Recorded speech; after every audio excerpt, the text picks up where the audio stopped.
지탱할 수 있는 힘이 없어져 버려서 강직성 척추염, 척추협착증, 관절염, 디스크라고 하는 것도 이 질병의 원인이 뭔가.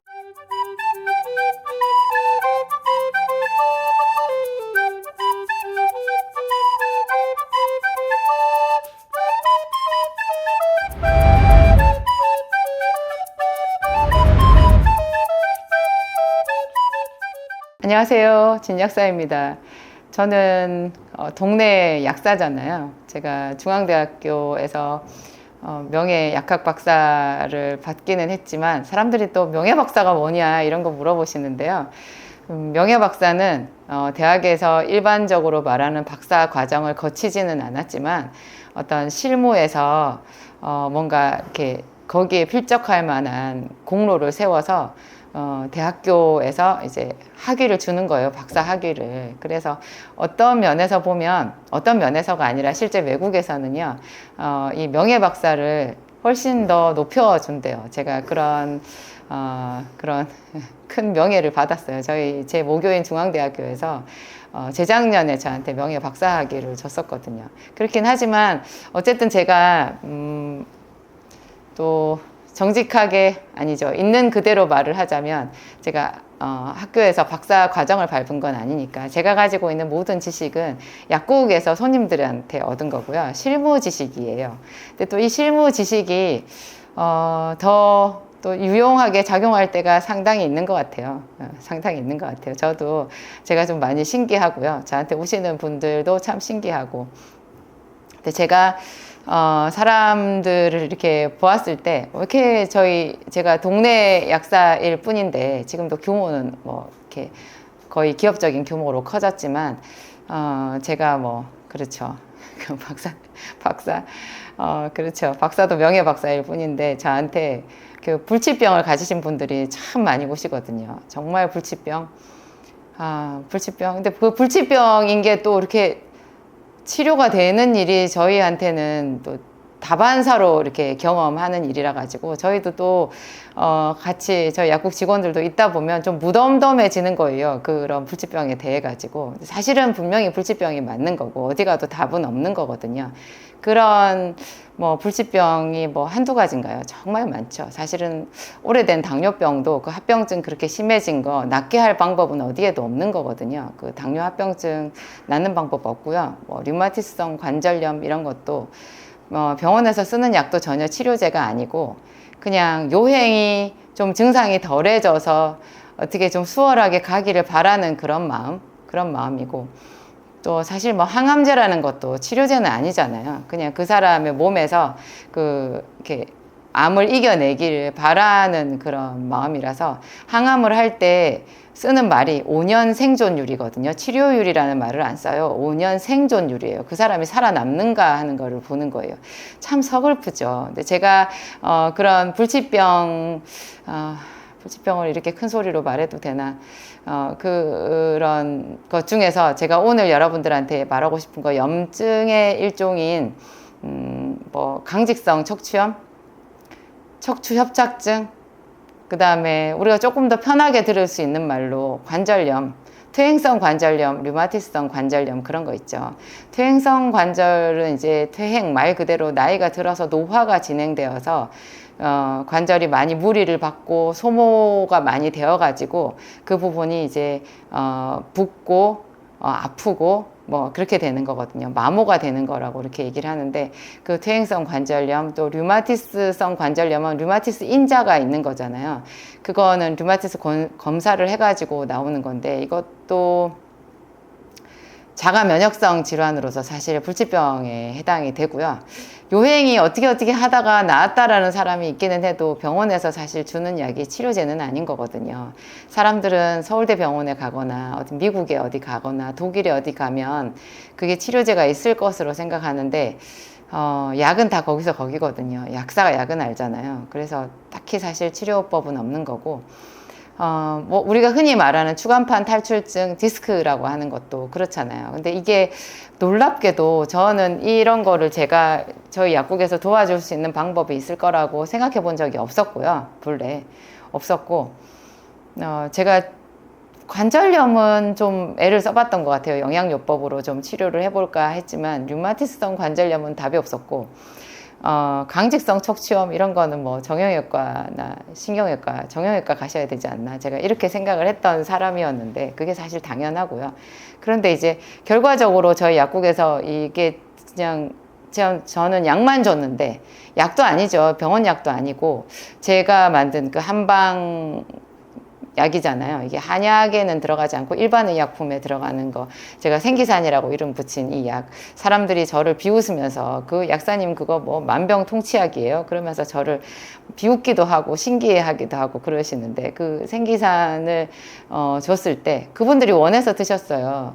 네, 그거 먹었을 때 그게 기적이죠. 치료가 되니까. 그래서 병원에서 완치 판정은 병원에서 받으신 거예요. 제가 나았다고 말하는 게 아니라 제가 드리는 생기산을 먹으면서 관리는 병원에서 받으시는 거예요. 근데 그분들이 병원에서 이제 완치 판정을 받아가지고 이제 뛸 듯이 기뻐하면서 그리고 본인도 그 증상에서 완전히 해방되고 이제 그런 거를 제가 추가적으로 이렇게 관찰을 하면서 이 질병의 원인이 뭔가 병리학 책에도 없는 이야기를 제가 하는 거예요. 여러분, 이 질병의 원인이 뭔가 혈관 혈액이더라고요. 근데 또 디스크 같은 경우에 추간판 탈출증 같은 경우에는 한 가지가 더 있는데요. 그게 근육이에요. 이게 디스크는 정말 허리 근육을 강화시켜야 돼요. 이게 허리 근육이 없어가지고요. 이게 사람이 오래 앉아 있잖아요. 오래 앉아 있고 누워있고 이러면 이 허리를 지탱해주는 이 정교한 근육이 다 힘을 잃어버린대요. 그래서 무리를 받는 근육만 계속 무리를 받고 쓰지 않는 근육은 퇴화되어 가지고 나중에 이 허리를 지탱할 수 있는 힘이 없어져 버려서 그 척추의 그 추간판이라고 하는 거 있잖아요. 그게 탈출되는 거잖아요. 삐져나오잖아요. 이게 심하면 어떤 사람은 터지기도 하고. 근데 참 신기해요. 이게 터진 사람들도요 회복이 되더라고요. 근데 이거를 오히려 병원에서 칼을 대고 수술을 하면 정말 영원히 그 부분이 장애로 남는 것 같아요. 그래서 저는 참 제가 의사 선생님들도 계신데 이런 말하기 좀 주제 넘은 생각도 들지만 제가 또 어떤 의사 선생님한테 배웠어요. 그분이 말씀하시기를 정말 그 시행되고 있는 척추 수술의 한 80% 90%는 하지 말아야 되는 수술이라고 하더라고요. 지금 하고 있는 수술 중에서 정말 수술이 필요한 경우는 열에 하나 많아야 둘이라는 거예요. 대부분은 손을 대면 안 되는 수술이래요. 그러면 어떻게 해야 되느냐? 근육을 강화해야 되는 거고요. 그리고 혈관을 좋게 해야 되는데 혈관을 좋게 하는 방법은 잘 없잖아요. 근데 근육을 강화하는 것은 우리가 할 수 있어요. 자기 노력으로 할 수 있어요. 저는 어렸을 때 우리 학교 다닐 때 그 윗몸 일으키기라고 하는 게 있었잖아요. 그 제가 체력장 학력고사 체력장 세대인데요. 그때 윗몸 일으키기를 해야 되는데 저는 너무너무 체육을 못 해가지고 그거 남들이 다 맞는 그 20점 만점을 저는 받을 방법이 없는 거예요. 그래서 제가 생각해낸 게 윗몸 일으키기를 집에서 매일 연습을 했어요. 제가 윗몸 일으키기를 정말 하나도 못했거든요. 아예 이렇게 해가지고 일어나는 것 자체가 안 되는 사람이었는데 누워서 다리를 들었다가 내렸다가부터 시작해가지고 제가 매일 한 20분 정도를 집에서 이불 펴놓고 연습을 했더니요. 제가 우리 반에서 윗몸 일으키기를 제일 잘하는 애가 됐어요. 제가 1분에 60개를 넘게 해버렸잖아요. 그게 가능해요? 가능하더라고요. 지금도 제가 윗몸 일으키기는 굉장히 잘하는데 그때도 제가 몰랐던 거 지금 알게 된 거 뭐냐면 근육은 전 정말 제가 타고난 근육이 없는 사람인데요. 운동을 정말 못해요. 그런데 이런 저 같은 사람이라고 해도 어떤 부위의 근육을 집중적으로 쓰면 그냥 근육이 만들어져요. 그래서 제가 뭐 높이뛰기 선수가 될 수는 없겠지만 일상생활을 영위하는데 불편하지 않을 만큼의 충분한 근육은 내 노력으로 만들어지는 거예요. 그래서 이 디스크가 있는 사람들은 자기 디스크 있다고 운동하면 안 된다고 아시는데요. 그거 여러분 그릇된 믿음이에요. 믿음인데요. 그 믿음을 버리셔야지 디스크에서 탈출하실 수 있어요. 그래서 제가 감히 말씀드리는데 플랭크 하세요. 플랭크 동작 제가 자막으로 보여드리는데 이 플랭크 동작이요 5초만 하셔도 돼요. 5초 하고 다시 엎드려져서 다시 5초 유지하고 다시 엎드리고 이런 거를 하루에 여러 번 반복하잖아요. 5초가 10초 되고요. 10초가 20초 되고 1분 되고 이게 3분 5분 돼 버려요. 이상하게 이게 점점 늘어요. 저희 윗몸 일으키기가 점점 늘었던 것처럼 안 하면 아주 완전히 안 하게 되거든요. 우리 몸에는 그런 신비한 게 있는데요. 위장이 나쁘다고 매일 사람이 죽만 먹고 부드러운 음식만 먹잖아요. 그 사람 위장은 정말로 병든 위장으로 끝나요. 좋아질 수가 없어요. 그런데 그 위장을 오히려 약간 자극해 주는 거죠. 너무 심하게 자극하면 큰일 나겠죠. 예를 들면 비타민C를 한 알씩 먹는 거 있죠. 비타민C를 한 알 먹으면 사람들이 그 위가 빵꾸 날 줄 아시는데요. 그거 정말 얼마나 무식한 말인지 몰라요. 우리 몸에 정상적으로 나오는 위액이 비타민C의 몇 배의 산이에요. 그 산이 나와야지 우리가 먹고 살 수 있거든요. 이게 소화가 되거든요. 근데 그 산이 나올 때 나오는 위장이기 때문에 위벽은 보호인자도 같이 나와요. 그래서 위산을 지나치게 차단해버리는 약을 쓰면요. 보호인자도 안 나와서 그 위는 완전 늘어진 위가 되는 거예요. 근데 근육도 마찬가지예요. 그 부분이 약하다고 안 쓰게 되면 진짜로 그 사람은 이제 휠체어 타고 다녀야 되는 거죠. 휠체어도 못 하실 수도 있는 거죠. 이렇게 플랭크 같은 동작을 3초든 5초든 계속 해보잖아요. 하다 보면 한 달이고 두 달이고 꾸준히 이렇게 하다 보면 점점 그 유지할 수 있는 시간이 길어져서 이 허리에 힘이 생겨가지고 이 허리에 근육이 살아나서 추간판 그런 거를 딱 붙잡아 주는 거예요. 그래서 튀어나왔던 추간판이 제자리로 들어가요. 또 이럴 때 중요한 게 반드시 걸어줘야 되는 거거든요. 정말 디스크가 심한 사람들은 잘 걷지도 못하는데요. 짧게 걸으시면 돼요. 5분이든 10분이든 15분이든 10분이 나중에 15분 되고 20분 되고 이게 생각보다 굉장히 빠르게 이게 시간이 늘어나는 거예요. 그러면서 우리 몸이 회복이 되는 거거든요. 그래서 저는 이 디스크 환자들이 수술을 했다고 더 그 허리를 안 쓰시고 이런 걸 봤을 때 참 답답한 그런 마음이 들어서 제가 오늘 방송을 통해서 말씀드리는 거고, 강직성 척추염이나 척추협착증이나 뭐 아까 제가 말씀드린 류마티스성 관절염, 퇴행성 관절염 이런 거 있잖아요. 이거 전부 다 혈액과 혈관 질환이에요. 놀랍게 그래요. 저는 예전에 그 의사 선생님, 정형외과 의사 선생님이었는데 그분이 쓴 책에서 이게 혈관 문제라는 얘기를 듣고 굉장히 충격을 받았거든요. 근데 혈관을 좋게 하는 방법은 없잖아요. 근데 혈관 문제래요. 혈관 문제. 그래서 그분이 해주시는 방편은요. 이게 그 무릎 관절염이 있는 사람들 자기 무릎을 손으로 꼭꼭 눌러봐가지고 정말 자지러지게 아픈 부위가 있대요. 그 부위를 계속 자극을 하라 하더라고요. 자극을 아파도 너무 심하게 아프면 하루 이틀 쉬었다가 하더라도 나중에 다시 그 부분을 뭐 볼펜 이런 거 이렇게 심 빼고요. 이렇게 약간 뾰족하잖아요. 이런 걸로 고기를 꼭꼭 눌러주는 거죠. 또 손으로도 눌러주고 그러면 그 부분이 풀리면서요. 재생이 된다고 그렇게 얘기를 하시더라고요. 자기 병원에 찾아오는 환자들한테 그 방법을 얘기해주면 환자들이 떠난대요. 두 부류가 있는데 실망해서 떠나는 사람이 있고, 왜냐하면 병원에 왔는데 의사 선생님이 의사가 치료를 안 해주고 환자더러 가서 이거 눌러서 치료하라 했다고 실망해서 가시는 분들이 있고, 정말 의사 선생님이 말한 대로 해서 치료돼서 떠나는 사람이 있는 거예요. 그래서 그 의사 선생님은 참 돈은 많이 못 버시겠다 제가 그런 생각을 했었는데요. 이게 척추협착증, 강직성 척추염, 이 관절염 이런 것들이 전부 다 혈관 혈액 질환인데 제가 그 의사 선생님한테 배운 것은 벌써 한 10년 더 전이고, 제가 나중에 이제 지금 생기산이 나온 지 한 6, 7년 됐잖아요. 그때 생기산을 쓰면서 그 의사 선생님이 맞았구나. 정말 맞았구나. 세상에 이게 생기산이 협심증 환자의 혈관을 뚫어주는 그것 때문에 제가 이 약이 정말 특별하구나 해서 계속해서 제가 개발하고 보충해가지고 지금의 생기산이 나온 건데요.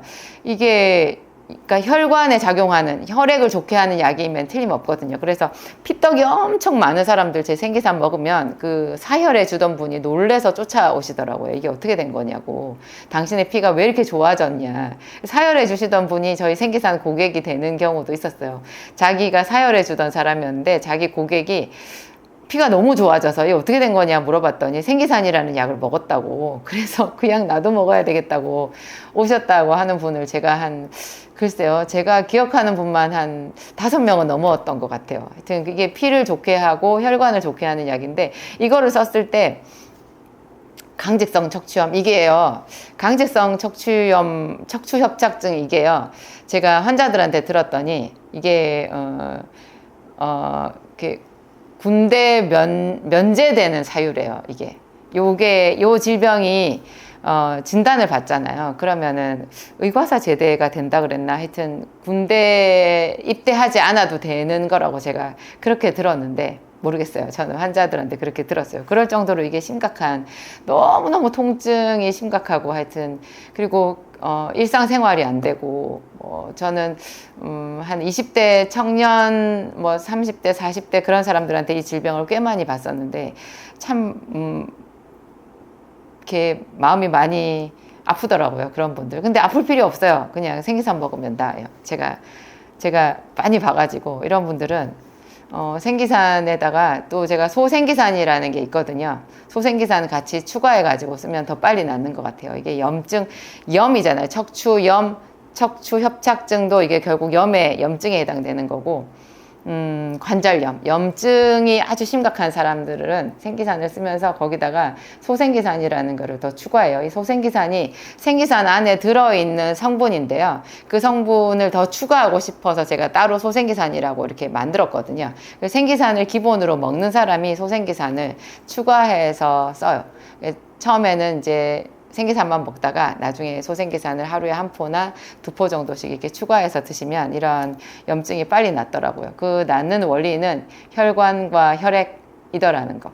하여튼 오늘 제가 이게 불치병 중에 강직성 척추염, 척추협착증 이런 어려운 이야기를 여러분들한테 드렸어요. 제가 어디서 인증받은 그런 공식 기관에서 있는 사람은 전혀 아니고요. 그래서 제 말이 안 믿어지시면 안 하셔도 돼요. 근데 저는 그냥 저에게 오는 환자들, 그분들이 이렇게 크게 기뻐하시는 모습을 보고 여러분들한테 좋은 소식이라서 알려드리고요. 또 생기산이 가끔 체질적으로 안 맞는 사람들도 있어요. 근데 제 약이 차가운 약으로 되어 있어서 자기 몸에는 안 맞을 것 같다, 이런 것은 오해고요. 생기산은 차가운 약 아니고 그냥 제가 성분 몇 가지 공개해 놓은 거는 성질상 차갑지만 그 약이 들어간 것만은 아니니까. 근데 전체적으로 뜨거운 약재가 들어가 있지도 않지만 이것이 합쳐졌을 때 우리 몸을 이렇게 순환을 잘 되게 하는 작용이 있어서 몸이 얼음처럼 차가운 사람들한테 썼을 때는 열이 나더라고요.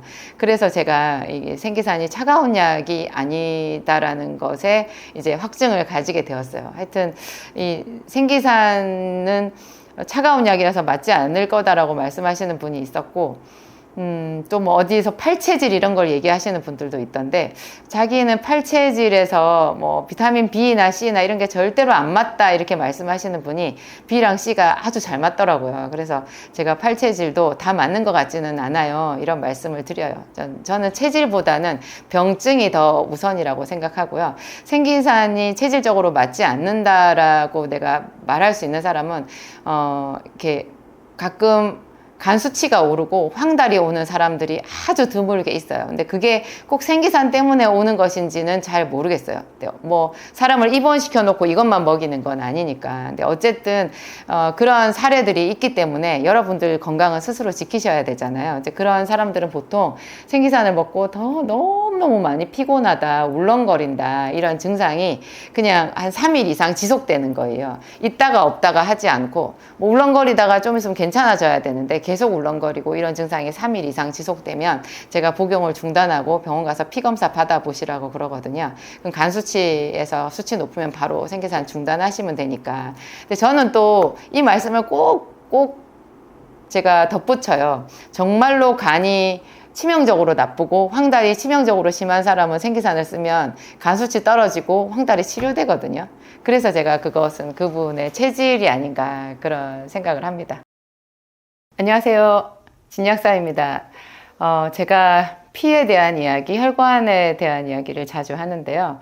오늘은 혈독에 대한 말씀을 드리려고 해요. 혈독 그런 게 있어? 이렇게 생각할 수 있는데요. 제가 만든 약 생기산 설명서를 자세히 보면 우리 몸의 4가지 노폐물에 대해서 말을 하고 있어요. 그것이 혈독, 수독, 식독, 열독 이런 게 있는데요. 그 중에 혈독이 있잖아요. 혈독, 피가 독이 된다? 피는 몸에 좋은 거 아니야? 근데 우리 몸에 꼭 필요한 생명인데 왜 이게 혈독이라는 말은 무슨 말인가? 이렇게 생각할 수도 있어요. 근데 제가 이것은 한방에서 나온 게 용어거든요. 그런데 얼마 전에 이건 제가 제 생활 이야기라 여러분들한테 해드릴게요. 얼마 전에 제 남편이 다리를 다쳤어요. 그게 이제 갑자기 운동을 하다가 이제 다리 근육이 놀래가지고 근육이 이제 좀 파열이 일어난 거예요. 이제 기부스를 할까 생각하다가 그냥 깁스 안 하고, 이게 근육이 파열이 된 것은 시간만이 답이거든요.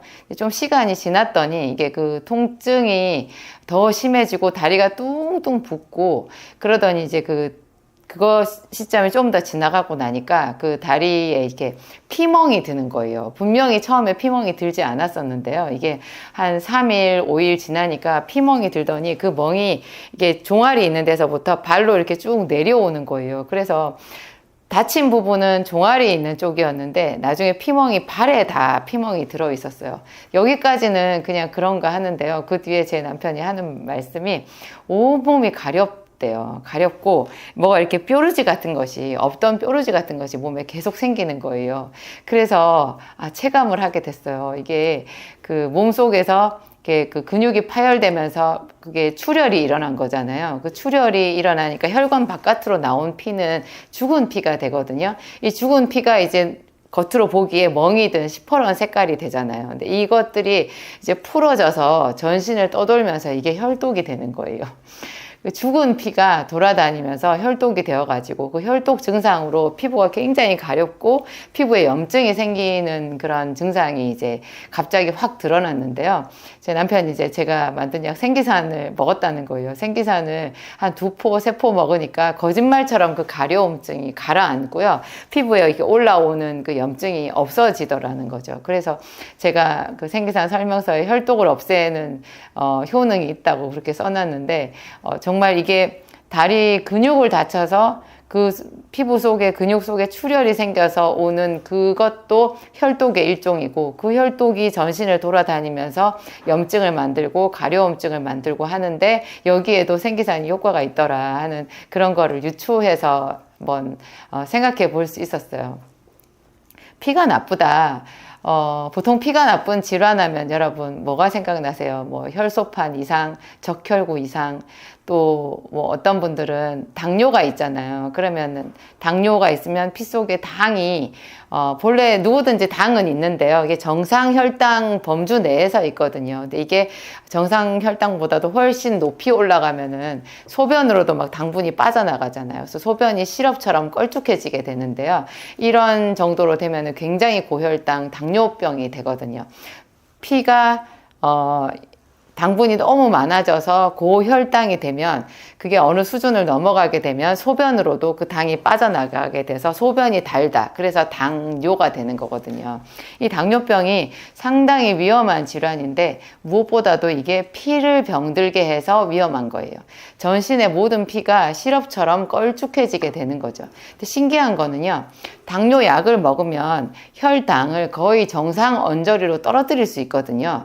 그러면 되는 거 아니야? 어떤 사람들은 인슐린 펌프를 달아가지고, 인슐린이라고 하는 호르몬이 혈당을 떨어뜨리는 호르몬이잖아요. 그 호르몬이 자기 몸속에서 나오는 호르몬으로 충분하지 않아서 혈당이 오른다, 이렇게 봐가지고 외부에서 인슐린을 시간에 맞춰서 그 사람 혈당에 따라서 이렇게 넣어주게끔 그렇게 장치를 만들어서 이렇게 달고 다니시거든요.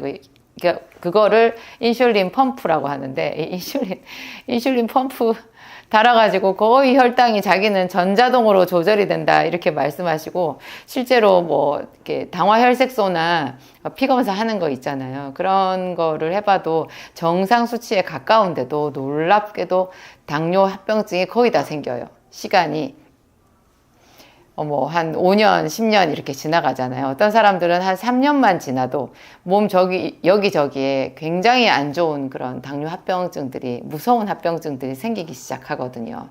이게 피가 병이 들어서 생기는 건데, 그 당뇨약이라는 것이 당뇨병의 원인이 무엇인지를 알지 못하는 상태에서 그냥 현대의학이 당뇨병의 원인을 잘 몰라요. 그런 상태에서 일단 피 속에 있는 혈당만 떨어뜨리게끔 그렇게 만들어져 있는 기계적인 약이거든요. 우리 인체가 이렇게 인체에 넣어주는 그런 굉장히 중요한 약임에도 불구하고 그 약의 기전을 보면 마치 자동차의 어떤 엔진이나 자동차의 어떤 부품의 원리 같은 그런 느낌이 들 정도로 그 약의 원리라는 것이 이거는 좀 이래가지고 질병을 치료한다고 하는 생각이 들 정도로 허탈할 때가 많이 있거든요. 이게 억지로 그냥 혈당만 떨어뜨리다 보니까 혈당은 정상인데 몸은 당뇨병인 거예요. 그래서 올 수 있는 합병증은 거의 다 오더라 하는 거죠. 이 피가 병든 거 이런 거 굉장히 무서운 질환이고, 또 고지혈증이라는 거 있잖아요. 그것도 혈이 들어가죠. 그게 지혈이잖아요. 그러니까 기름기가 너무 높은 혈증인 거예요. 피 속에는 누구든지 기름기가 있어요. 그 기름이 없으면 안 되거든요. 우리 몸의 지방이 정말 중요한 생명의 원천이에요. 근데 이게 이제 너무 높아서 피에 기름기가 너무 많아서 혈관이 손상될 수 있다 이렇게 봐가지고 고지혈증 약을 쓰고 이렇게 하잖아요. 어쨌든 이게 피 속에 기름기가 너무 많은 이런 것도 병든 피가 되는데요. 이런 피가 병들어 있으면 이것도 우리 몸 전체적으로 모든 조직에 큰 해악을 끼치게 되는 거죠. 저는 수술을 많이 하신 분들 있잖아요. 자주 수술을 하시는 분, 큰 대수술을 하시는 분도 피가 병든다라는 것을 알게 됐어요. 그분들 왜 수술하고 나면 다 후유증이라는 게 있잖아요. 그 후유증이 전부 다 피가 산화되어서 생기는 후유증이더라고요. 놀라워요. 우리는 그냥 흔히 쉽게 생각하기를 출혈을 1리터 정도를 사람이 출혈을 일으켰으면, 피를 잃어버렸으면 1리터의 수혈을 해주면은 플러스 마이너스 이렇게 똑같지 않나 이렇게 생각하는데, 그게 실제로 그 사람의 몸에 결과적으로 보았을 때는 전혀 그렇지 않다라는 걸 우리가 알 수 있거든요. 물론 수혈은 필요해요. 수혈을 해서 생명은 살리는데요. 살아있다고 해서 다 예전의 생명은 아닌 거예요. 이 사람이 예전같이 이렇게 팔팔하지 않고 좀 기운이 없고 시들어가는 거죠. 굉장히 피곤하고 이 내 몸이 영 그 수술하기 전에 내 몸이 아니라는 그런 거 느끼실 거예요. 제가 아는 그 연세 드신 한 80 정도 넘으신 노인들 몇 분도요, 그 무릎이 안 좋아가지고 무릎 수술을 하시고 난 뒤에 치매가 와버렸거든요. 무릎 수술을 했는데 왜 치매가 오겠어요? 이게 나이 들어서 자연스럽게 온 치매 아니야 싶지만 갑자기 치매가 왔다라는 것을 그분의 가족들, 가까운 지인들이라면 다 알 수 있거든요. 피를 잃어버리는 것뿐만이 아니라 이게 수술을 하면요, 우리 몸의 그 조직, 내부 장기라든지 우리 몸에 이렇게 피부를 절개해가지고 뭔가 공기랑 접촉을 하게 되잖아요. 특히 이제 복부 수술을 하게 되면 더 심한 것 같아요. 뇌 수술도 마찬가지고 여기를 열어서 공기 중에 산소랑 이렇게 만나게 되면 그 조직에 산화가 오고요. 무엇보다 혈액도 산화가 되는 거예요. 그래서 산화가 된 그 피가 아까 제가 다쳤을 때 근육 파열이 생겼을 때 혈관 바깥으로 나온 피가 죽은 피로서 혈독이 되었던 것처럼 산화가 된 그 피가 혈독이 되는 거죠. 그래서 전체적으로 피를 1리터를 잃어버렸으니까 500ml를 잃어버렸으니까 그거를 보충을 해줬으면 똑같다라는 이런 공식이 성립하지 않는 게 이 혈액의 산화, 조직의 산화 때문에 나타나는 현상이라는 걸 알 수 있고요. 산화되었다라는 것이 죽었다라는 뜻이고 파괴되었다라는 뜻이 되는 거예요. 이런 것이 우리 몸에서 혈독이 되는 거죠. 본래 우리 몸의 적혈구 같은 것은요, 수명이 한 3, 4개월 정도밖에 안 돼요. 3, 4개월마다 우리 몸의 적혈구는 완전히 새로운 것으로 이렇게 교체가 되거든요. 3, 4개월이 지나고 나면 그 3, 4개월 이전의 피랑 지금의 적혈구가 완전히 다른 적혈구로 바뀌어 있는 거예요.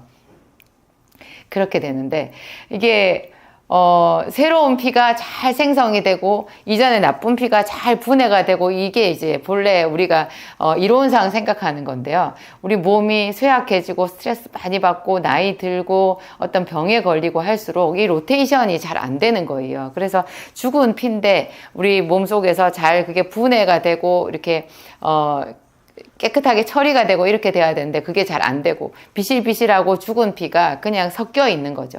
그리고 새로운 신선한 혈액이 또 공급이 제대로 되지도 않고 이렇게 되면 분명히 빈혈은 아닌데요. 병원에서 검사를 해보면 빈혈은 아닌데 그분 빈혈 증상이 있는 경우 많거든요. 저는 특히 제가 주변에서 제 이웃들이나 약국에 오는 환자들을 잘 관찰했을 때 그 관찰하고 그분들을 연구한 것이 제가 가진 그런 그러니까 재산이라고 해야 되나, 저희 지적 자산이 돼서 지금까지 온 것 같은데, 이런 것들이 쌓여서 제가 혈액을 좋게 하는 그 생기산이라는 약을 제가 만들었다면 좀 이상한가? 그런 약이 생기게 된 것 같아요.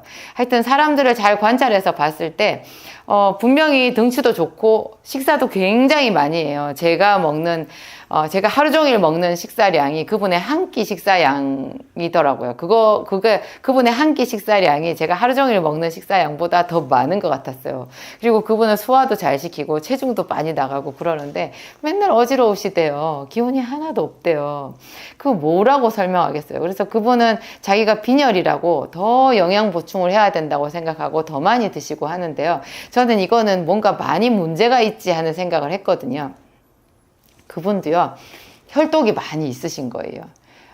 너무 음식을 많이 먹는 게 그분한테는 오히려 더 독이 될 수 있어요. 그럴 때 할 수 있는 자연 치유 방법이 금식 같은 거거든요. 차라리 금식을 하잖아요. 좀 힘들어도 금식을 하게 되면 그분 속에 이제 새로운 영양 공급이 들어가던 것이 이렇게 멈춰지잖아요. 멈춰지면 우리 몸에는 이제 비상등이 켜져요. 곡기를 끊게 되면 우리 몸속에서 살아남기 위해서 이제 어떤 새로운 시스템이 가동이 되는데요. 그게 자가포식이라는 거예요. 우리 몸속에 있는 낡은 세포, 어떤 염증, 좀 안 좋은 그 신체 부위, 그런 부분들을 녹여가지고요. 그것을 에너지원으로 사용해서 생명을 유지한대요. 그게 자가포식이라는 것의 이론적인 내용은 그래요. 그런데 실제로는 곡기를 끊는다고 바로 몸에 좋지 않은 비실거리는 어떤 염증이 있는 그런 문제성 세포만 딱 골라가지고 그게 분해되고 하진 않을 거 아니에요. 그러니까 금식을 했을 때 금단 증상 같은 것도 있죠. 머리가 아프기도 하고 심하게 다리가 후들거리고 기운이 하나도 없고 온몸이 다 아픈 것 같고 이런 증상이 생기는데, 이게 이제 금식을 하는 방법, 제가 예전에 좀 이런 자연 치유하는 게 굉장히 관심이 많아가지고 환자들을 치료해 주고 싶어서 이런 금식에 대해서도 제가 연구를 좀 단연간 했었거든요. 그래서 이런 이렇게 금단 증상, 좀 고통스러운 그런 증상 없이 그런 증상을 최소화시키면서 자가 포식의 효과만, 몸의 노폐물 제거를 하는 그 효과만 높일 수 있는 그런 금식 방법이 없을까 제가 많이 찾아보고 그걸 또 고객들한테 이렇게 적용해보고 했었는데요. 하여튼 그래요. 이게 제가 그래서 몇 가지 방법을 그때 그분들한테 적용을 해서 한 20일씩 사람을 금식을 시켜보기도 했는데요. 그 금식을 제가 말씀드린 대로 잘 따라오면 정말 놀랍게도 몸에 통증이 다 없어지고 몸이 굉장히 가볍고 이렇게 좋아지는 거 제가 많이 봤었어요. 그것도 제가 그분의 몸속에 특히 이제 식독이나 혈독 같은 것들이 우선적으로 노폐물 제거 시스템이 가동되어 가지고 맑아져서 그렇다라는 생각은 하거든요. 근데 사람을 굶긴다라고 하는 것은 그 본인도 힘들지만 그거를 지도하는 제가 너무너무 힘들고 고통스러운 일이었어요. 근데 제가 요즘에는 저희 약국에 오는 분들한테 아무한테도 금식 말하지 않거든요. 왜 그러냐? 제가 만든 생기산을 쓰니까 금식 안 해도 되더라고요. 그게 그냥 혈독, 수독, 식독, 열독 이런 거 다 우리 몸속에 본래 있는 그 노폐물 제거 시스템, 우리 몸에 다 그런 시스템이 되어 있거든요. 그러니까 팔팔하게 잘 건강한 사람들은 잘 사는 거잖아요. 건강 관리만 잘하면 우리는 신선한 그런 생기 있는 그런 생활을 계속 할 수 있거든요. 피도 신선하고 모든 면에서 그냥 피부도 싱싱하고 이렇게 잘 지낼 수 있다라는 거죠. 본래 있는 그 시스템이 잘 돌아가게끔 해주는 방법이 제가 만든 생기산의 어떤 비밀 원리인 것 같아요. 그래가지고 그게 외부에서 어떤 약이 되어서 그 사람을 치료하는 게 아니라 그분의 몸속에 있는 노폐물이 스스로 제거가 되게끔 그렇게 해줘가지고 몸이 맑아져서 몸속에 있던 여러 가지 그 만성 질환이 치료되는 그런 원리인 것 같거든요. 하여튼 이 혈독을 방지하는 방법, 음식을 소식하셔야 돼요. 그러니까 내가 자꾸 어지럽다라고 생각해서 혈독을 생각하시지 않고 그냥 나는 빈혈이다 해가지고 체중이 오버가 되어 있는데도 계속 뭔가를 더 먹잖아요. 그러면 그 먹는 음식이 긍정적으로 내 생명 유지에 더 에너지를 올리는, 면역력을 올리는 쪽으로 사용되는 게 아니라 더 많은 식독과 혈독을 만들어내는 그런 이상한 결과가 되고 말더라고요. 그래서 하여튼 생기산을 드실 때도 제가 손님들한테 꼭 말씀을 드리거든요. 식이 조절을 좀 하시라고. 그래서 몸에 너무 안 좋은 거, 패스트푸드나 또 안 좋은 기름, 또 뭐 가공식품 이런 거 그냥 시도 때도 없이 많이 드시는 거, 특히 밤에 야식으로 먹는 거 이런 거는 절대적으로 금하셔야 된다. 그리고 적당히 운동도 해야 된다. 많이 웃어야 된다. 이런 뻔한 이야기들 있잖아요. 이런 얘기를 제가 손님들한테 많이 해요. 그런데 이 뻔한 이야기 속에 이게 건강의 비밀이 다 숨어 있거든요. 요즘에 사람들은 피를 맑게 한다라고 해가지고요. 피를 묽게 만드는 약을 드세요. 하지만 여러분, 피가 맑아지는 것과 피가 묽어지는 것은 완전히 다른 거예요. 피를 묽게 하는 약을 병원에서 처방하는데 그 대표 주자가 아스피린이잖아요. 아스피린뿐만이 아니라 아스피린 이름은 아스피린이 아닌데 그것보다 훨씬 더 강력하고 또 여러 이렇게 기전을 가지고 있는 다른 종류의 기전을 가지고 있는 그런 약들이 많이 있는데 뭐 병원에서 그런 거를 주사약으로 해가지고 정기적으로 투입을 받으면서 자기는 병원에서 피가 맑아지는 시술을 받고 있는 걸로 오해를 하시는 분들도 많이 있으시더라고요. 그런데 그것은 피를 묽게 하는 거라서요. 굉장히 위험해요. 피가 전혀 맑아지는 게 아니에요. 그냥 피를 묽게 만드는 거예요. 그럼 피를 묽게 만들면 그게 왜 위험하냐? 피를 묽게 만들면 우리 몸속에 정상적으로 있어야 되는 혈전 시스템이 가동이 안 돼요. 혈전이라는 것이 피딱지인데요. 이게 우리 몸속에 꼭 필요하거든요. 어느 정도 필요해요. 그리고 우리가 뭐 치과 치료를 받거나 어디를 다쳤거나 뭐 응급 사태가 되면은 지혈이 중요하잖아요. 그 지혈할 때 또 이 피딱지가 생기는 이 기전이 생명줄이거든요. 근데 그런 게 아니더라도 평소에 정상적으로 내가 일상생활을 영위한다고 할지라도 우리 피 속에 이렇게 혈관 속에 피가 흐르잖아요. 흐르면 이 혈관이 제가 말씀드렸죠. 마치 도로 같은 거라고. 우리가 길에서 도시에서 도로 있잖아요. 이 도로 그냥 한번 깔아놓으면은 그냥 10년이고 20년이고 뭐 5년이고 폭우가 오고 눈이 오고 땡볕이 나도 그대로 있나요? 계속 이 도로는 차가 안 다녀도 자연적으로도 파괴가 되거든요. 근데 하물며 과적 차량 다니죠. 차 많이 다니죠. 비 오죠. 여름에 뜨겁죠. 겨울에 얼음 얼죠. 이러면 그 도로가 파손이 되잖아요. 우리 혈관도 마찬가지예요. 이 혈관도 피가 계속 그 혈관을 흐르잖아요. 근데 이 피 상태도 아주 건강한 상태인 경우가 드물고 대부분이 우리가 피가 상태가 좋지는 않아요.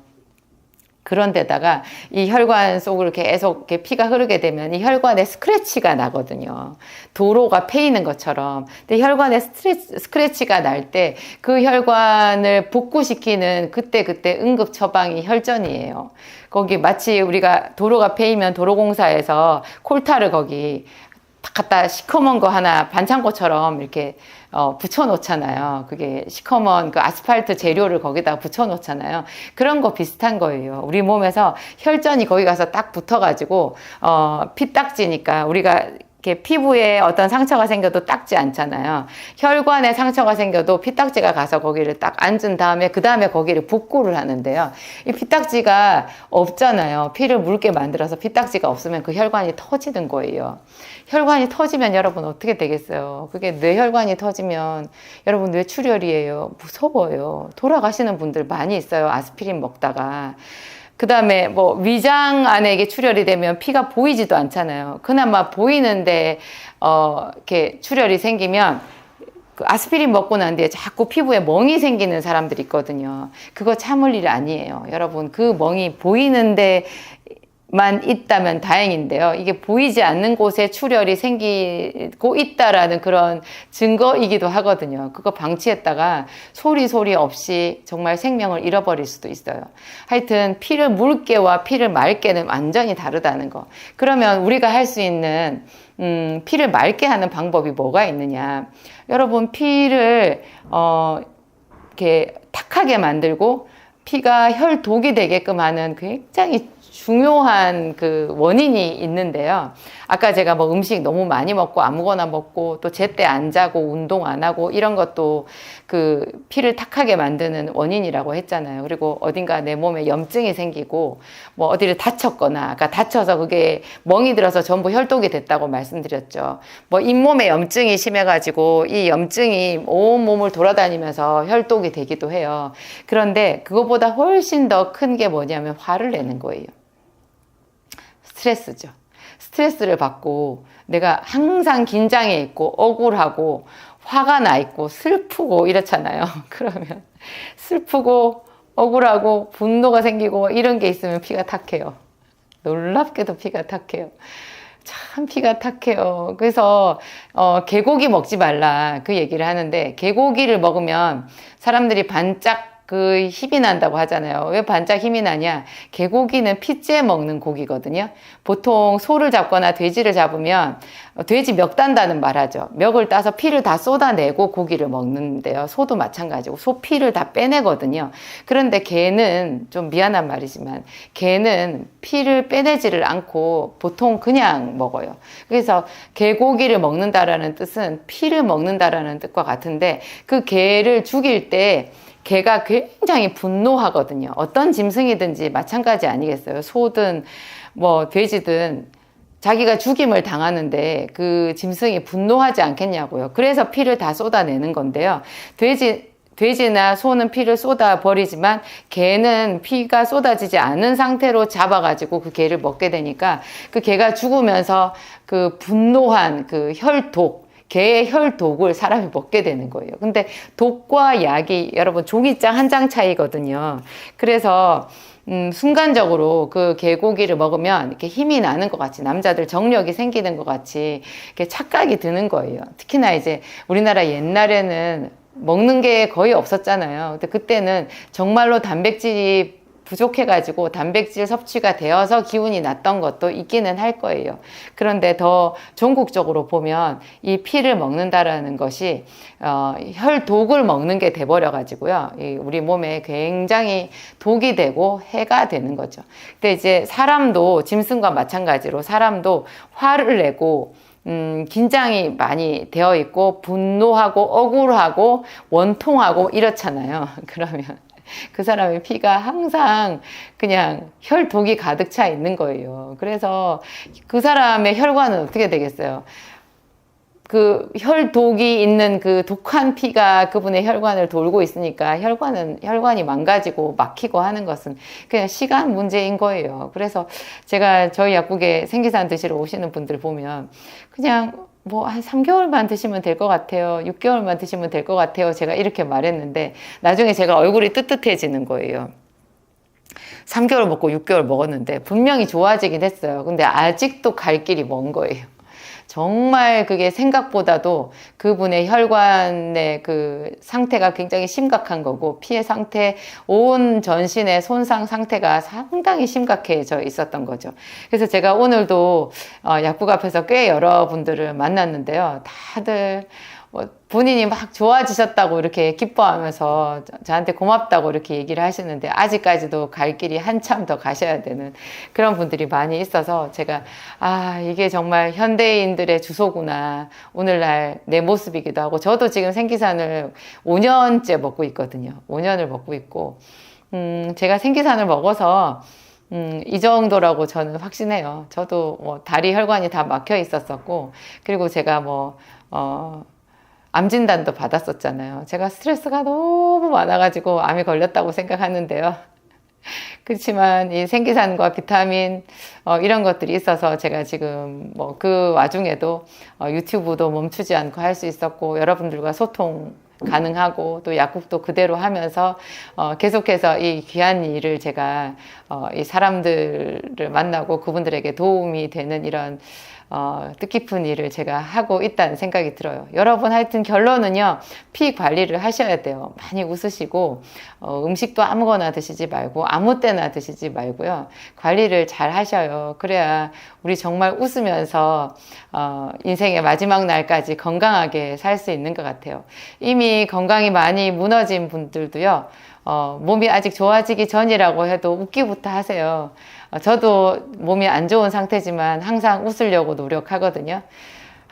이게 웃는 것만큼 이 피를 맑게 하는 자연치유법이 또 있을까 그런 생각도 듭니다.